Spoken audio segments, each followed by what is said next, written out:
Straight of Trump. जी हाँ, आपने बिल्कुल सही सुना। अमेरिकी राष्ट्रपति डोनाल्ड ट्रंप ने सोशल मीडिया पर स्ट्रेट ऑफ हॉर्मुज को बदलकर स्ट्रेट ऑफ ट्रम्प कर दिया है। दरअसल ट्रंप ने ट्रूथ सोशल पर एक साझा पोस्ट को रिपोस्ट किया, जिसमें हॉर्मुज स्ट्रेट की तस्वीर को ट्रम्प स्ट्रेट दिखाया गया है।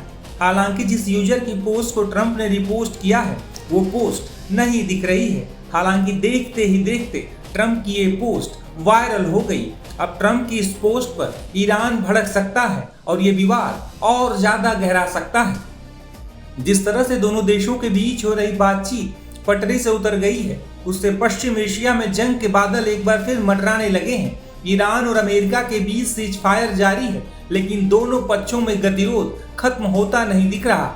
ईरान ने हाल ही में अमेरिका को एक प्रस्ताव दिया है। इस प्रस्ताव में हॉर्मुज से नाकाबंदी हटाने और युद्ध खत्म करने की बात कही गई है। इसके बाद ईरान के परमाणु कार्यक्रम पर बातचीत की जाए। वहीं अमेरिका इस बात पर अड़ा है कि परमाणु कार्यक्रम पर पहले डील की जाए और उसके बाद आगे की बातचीत होगी। वहीं हॉर्मुज स्ट्रेट बंद होने की वजह से कच्चे तेल की कीमतें तेजी से बढ़ रही हैं। मिडिल ईस्ट में जंग के बाद कच्चे तेल की कीमत $125 प्रति बैरल के पार पहुंच गई है। ये 4 साल में सबसे ज्यादा है। ताजा आंकड़ों के मुताबिक ब्रेंट क्रूड की कीमत लगभग $125.23 प्रति बैरल तक चली गई है, जो मार्च 2022 के बाद सबसे ऊंचा स्तर है। बता दें कि हॉर्मुज स्ट्रेट दुनिया के सबसे व्यस्त तेल और गैस रूट में से एक है। यहाँ से वैश्विक स्तर पर करीब 20% तेल और गैस की सप्लाई होती है। दुनिया में हर दिन करीब 18 से 20 मिलियन बैरल कच्चा तेल हॉर्मुज स्ट्रेट से गुजरता था, जो दुनिया की कुल तेल खपत का करीब 20% हिस्सा है। यानी हर 5 में से 1 बैरल तेल इसी रास्ते से दुनिया के अलग अलग देशों में पहुंचता था। इस रूट का मुख्य रूप से सऊदी अरब, इराक, कुवैत, यूएई और ईरान जैसे तेल उत्पादक देश अपना कच्चा तेल एशिया, यूरोप और अमेरिका तक पहुंचाते थे।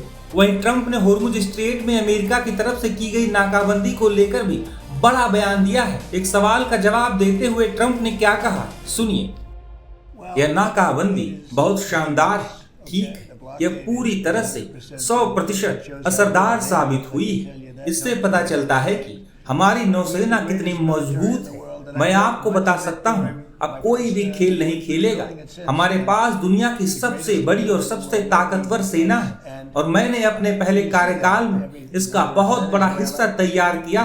दुनिया में इससे बेहतर कोई नहीं है, कोई भी करीब नहीं है। और आप यह देख सकते हैं, चाहे वह वेनेजुएला हो, वहां भी अच्छी सेना है, लेकिन वो एक दिन में ही खत्म हो गई। असल में तो करीब 48 मिनट में ही सब खत्म हो गया था। ईरान के साथ भी यही हुआ। मेरा मतलब है, सैन्य रूप से हमने उन्हें पूरी तरह खत्म कर दिया है। उनके पास अब कोई सेना नहीं बची है। उनकी नौसेना समुद्र के नीचे है। उनकी वायुसेना अब कभी उड़ान नहीं भरेगी। ट्रंप लगातार हॉर्मुज स्ट्रेट को लेकर बयानबाजी करते रहे हैं, लेकिन अब नाकाबंदी के बीच उन्होंने हॉर्मुज स्ट्रेट से जुड़ी पोस्ट रिपोस्ट करके एक नए विवाद को जन्म दे दिया है।